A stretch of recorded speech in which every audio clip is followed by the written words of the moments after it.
Okay, so today in the next series of our Business Spotlight interview, I'd like to welcome James Irving from Infinite Performance. So welcome, Jamie. Cheers, Phil. And Jamie, can you just tell us a little bit about what your business is and for how long you have actually been in business and where you're based? Okay, yeah, sure. So I'll answer that almost in a reverse order. I'm based in Canberra at the moment. However, our business is it's global, and a lot of my clients are in the US. I've been in business, generally in the industry and business since 2008, but have always worked in health and fitness, but just started getting into the mindset and performance side a bit later on. Yes. The business that I have, I've got a couple.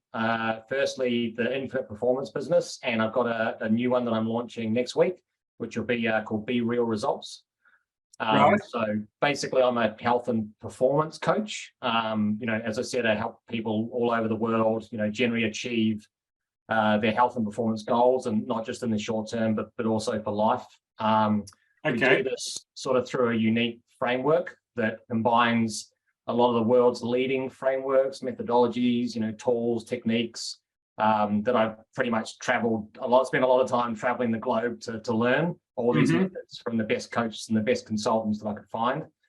The methods are generally used by athletes and Navy SEALs and other sort of special operators and celebrities, regular, average, everyday people. And the reason why I, sought these out was because I just wanted to get the results as efficiently and effectively as possible. Yes. So, what the scope of what we do handles the entire spectrum of physical, mental, emotional, and spiritual health, not the woo-woo stuff, but spiritual health and well-being.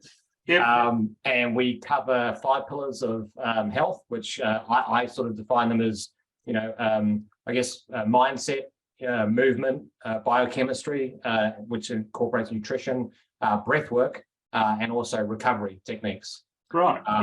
And I think our program is sort of more, if we're looking at what traditional specialities, it would be deeply rooted in, psychology, neuroscience, endocrinology, nutrition, naturopathy, biochemistry, physical therapy, and exercise physiology as well. Yeah.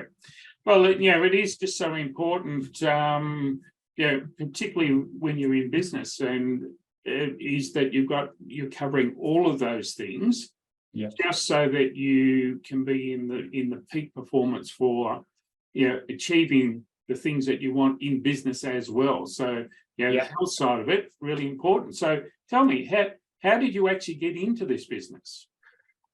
It's interesting story. Well, maybe not some people, but so I used to be a soldier in the army, and I've always been quite a half decent athlete, but I was never big enough. I'm only like 5'9", and I never grew, never ate, didn't know how to eat properly. I was always a sick individual, a sick child, but I was actually quite good at sports, but I could just never, even though I competed at a national level, I would never, I'd never be big enough or good enough because I was always some sort of sick, had some sort of sickness or just couldn't put on weight. Right. And then I had 5 motorcycle accidents in my life, all hospitalizations. I was told at the age of 22 that I'd have crippling arthritis and be in a wheelchair by the age of 35 by multiple specialists, and I just sort of couldn't accept that. So the sort of current healthcare system, or sick management system, as I like to call it, that didn't serve me very well. So I had to look outside to find solutions to my problems. And that's pretty much what I ended up doing, is, dedicating all my spare time to figuring out how to solve all my physical problems. And also, during that time, because one of the accidents took me 9 months to learn to walk properly again. I got addicted to painkillers, and then, alcohol and things like that. So I then had to figure out, okay, how do I manage all these things? And firstly, I focused on physical health, started to get that better. And then, okay, right now I've got to focus on the mental and physical side of things. So it's been a bit of a journey. I'm 45 now, and, I had that accident at 22. So, right. Yeah. Well, still in pretty good shape now. So. Yeah, a very inspiring story. So how did you actually get started in the business side of what you do now? A good question. GFC happened because I'm basically spent a lot of my time in IT consulting. Right. And then obviously I had a passion for physical things, but wasn't seen as somewhere you could make money. And then when the GFC happened, I went, okay, I can't recruit any more IT people because nobody's hiring anybody. So you know what? I'm just going to do what I wanted to do and do personal training and nutrition. And then after I quickly did that, learned how it works, and invested in a business, used my business knowledge to help that business, and then also, got the qualifications that I needed to help people. And I love that job. I love that job. And the only reason why I stopped doing that job is because I met my ex-partner overseas, and she works in banking and finance, and we had to move to Sydney, and I had to give up all of my clients, and that's it. And then that's the end of that. So once I got the financial means to get back into it, I knew that's exactly what I wanted to do. Right. Okay. Fantastic. And so, Jamie, who would make an ideal client for you? So with I mentioned that we have two brands, right? So the first brand, Infinite Performance, this is a lot to do with entrepreneurs, executives, and retirees. And part of the reason for that is because those are the people that I, were dealing with doing IT consulting. And, my dad's not been the healthiest person. And I've always been passionate about trying to make him live a bit longer and make him enjoy his retirement. Hey, you worked all your bloody life. Don't push it away now. Just, you've got all the money now, so you've got to retire it. So those people are ideal. And, types of problems that a lot of these people would have is that, weight's just one of these things, but it's just having the energy and the motivation and the knowledge to actually figure out, hey, you know what, I can, even if I know people that are in their 80s, that it can easily outperform 20-year-olds and 30-year-olds. And it's not as hard as other people are going to make you think. It's really not. It's pretty simple. And that's what I wanted to do. I wanted to simplify everything so people could get the real skinny and get the results quickly and easily. All you need is the time and to prioritize your time accordingly. It's actually not simple. It's actually very simple, sorry, and doesn't take a lot of time. Yeah, okay. And the second business? Be Real Results. So that's more of a anyone really who is interested in losing weight and feeling more confident in themselves. Yep. So yeah, that's the I guess Infinite Performance is the top program, and that's a lot of customization in that program because these people, executives and entrepreneurs, they're busy. So you've got to respect that they're busy, and you've got to help them project manage and to give them the ultimate thing. And the only thing you can do is customize as much as you can. Whereas other people, most people want to lose weight and have more confidence. That's a normal thing that comes with losing weight. If I offered everyone a pill and they said, oh, I'll take it up tomorrow, would you be happy to do it? Would you lose weight? They're like, yeah, of course I would. Right. So it's just a matter of making it, convincing them that, hey, it's not actually that hard. And you don't have to do it for long. You don't have to give up all the things that you love doing. And you don't have to be the athlete, but you can achieve almost like an athlete, almost like physique, and still enjoy your beer, wine, your pizza, and whatever you want. It's just you've got to invest that initial time for a little bit, and then you're on your way. Fantastic. And in terms of your client and your client base then, how do you work with people individually? Do you work with groups? Is it only just in Canberra, or are you spread more geographically? Yeah, so that's what we're just launching. I've got an app now, and we are going to launch globally next week, where we're using actual like Facebook marketing and other types of marketing techniques. Probably talk more about this later. I don't like really being on camera much. I don't dislike it, but I get nervous. And I've got to do social media apparently, and I don't like particularly social media, but it's apparently something you got to do. So I'm a bit nervous about doing that, but it's going to be done. So yeah, we've got different ranges of products basically. You've got one-on-one coaching, then we have one-to-many or group coaching, and then I'm also just about to hopefully finish this week where we've got totally online, do it for yourself, subscription, get the app, and it all works for you. Fantastic. And by the way, you're doing a great job too. You don't look nervous at all. Yeah, I don't know how I'll convince you of that, but yeah. All right. So when you think about your journey in business, keeping in mind that you started out in 2008, Yeah. what's been some of the biggest issues or challenges that you've had to overcome? Yeah, I guess for me, I just alluded to it before, which was, the mindset in itself. I guess, I came from a background where we didn't really have that much money. We weren't on the poverty line where we're getting food stamps and things like that, but we didn't have much. And my parents always used to argue about money, right? And I was like, oh, this is evil. Why do we need this? I'm happy. I just go out and play with my friends. You know what I mean? And I don't need any money to throw a rugby ball around or play some cricket, or anything like that, go surfing. So I just didn't want to, I thought it was evil, and I thought it was bad to make, money. And that was pretty much it. And then I didn't, deserve the money that I was making because, other people deserved more. So for me, I had to overcome that. And I, hired a business coach, and we looked at, well, you actually need money. So if you want to help more people, you need money to market, right? Yes. And you need money to put your products out there. And I would also get frustrated that I'd see other coaches out there who are awesome at marketing and sales. But when I look at what they're delivering, I'm like, that's unethical. You can't say this and then you tell them it's that. That's cheating. So yeah, I realized that that was a big key for me. And I guess being in the army, the other thing was that it's always told to be, you're told as part of your identity as a soldier that you're a quiet professional, right? Yes. So putting myself out there is not something that I was part of my identity, which is why I said I was nervous on camera. And I've realized that I've seen other special forces people put themselves out there, and they said the same thing, and now they're doing good for other people and helping lots of other people, and that those are the two big things is that I needed to get over. The money, and really marketing is not evil, and it's not evil to put yourself out there, and you're not being arrogant if you are saying that, hey, I've got some good stuff to offer.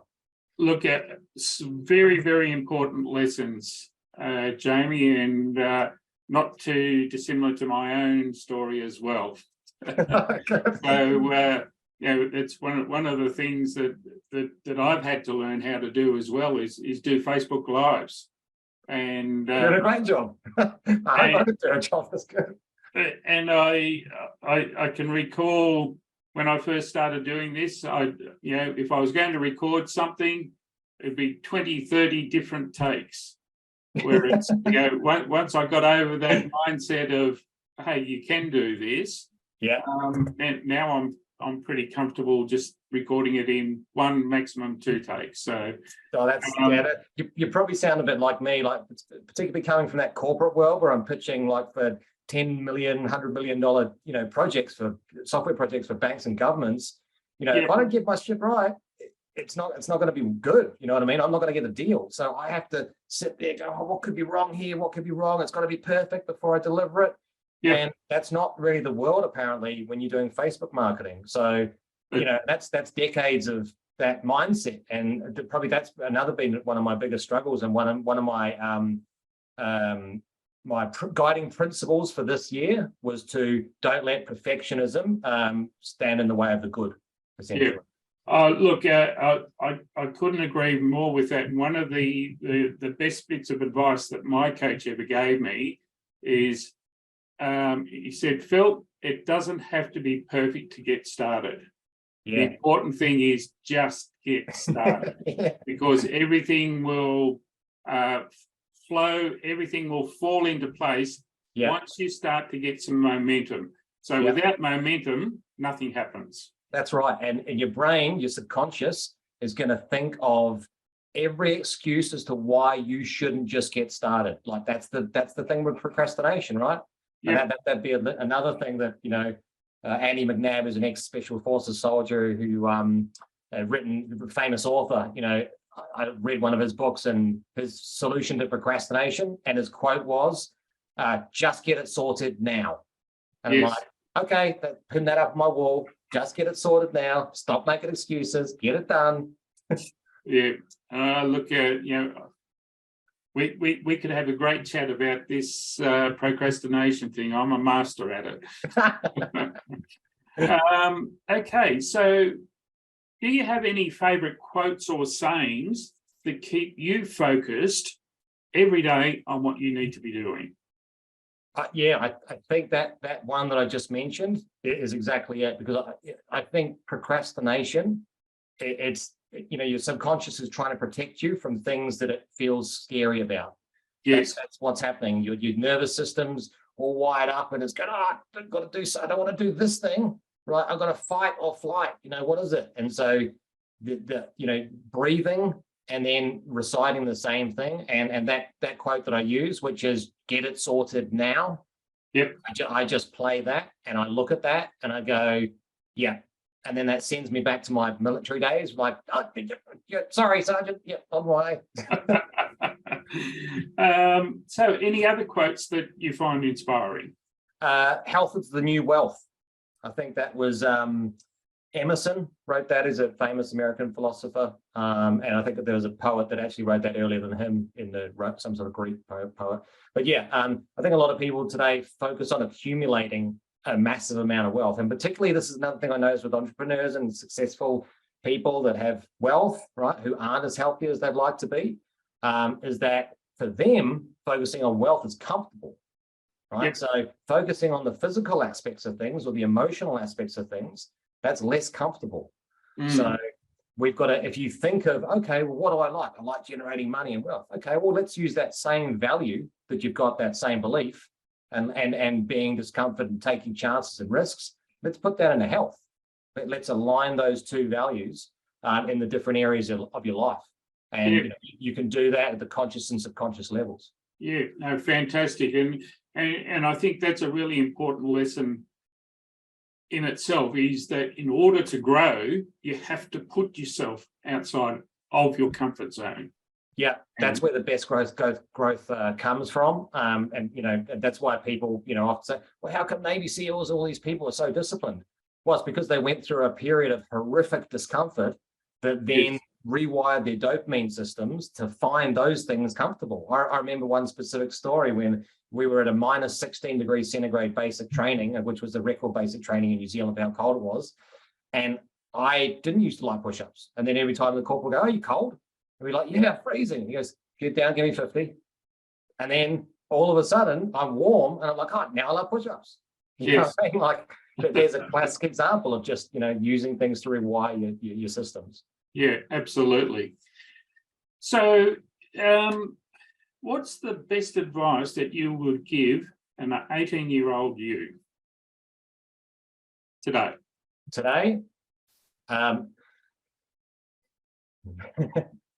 You get off social media and do things that make you uncomfortable. Yep. That's probably it. Great advice. And so one last question then. What does the future look like, and what do you see as being the main challenges, first of all, for yourself, and then secondly, for the business? So what's the future look like? Yep. What are the main challenges? So I think probably reiterating the same types of things, which is good, right? Because it shows there's a bit of confluence there. Is that for myself, it's going onto social media and doing those things, make just what I told 18-year-olds to do. Except I'm doing the opposite. I've got to get on social media, which makes me uncomfortable. Yes. Right?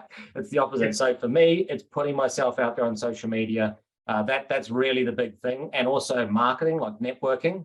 I'm generally not a networker, but I know that, people tell me, Jamie, you're good at this. Why don't you do it? I was like, I don't know. I feel like, you know what I mean? So this is what I've got to do. I've got to do more of this because I actually like people, like meeting people. That's why I travel the world a lot of time by myself. Just so I get to meet all these new people that I've never met before. And that'd be great. So, I've just got to, again, reframe it in that shape of mind. And then really for the company, I think for me, it's probably stems from that same thing. Like I've just had the app built now.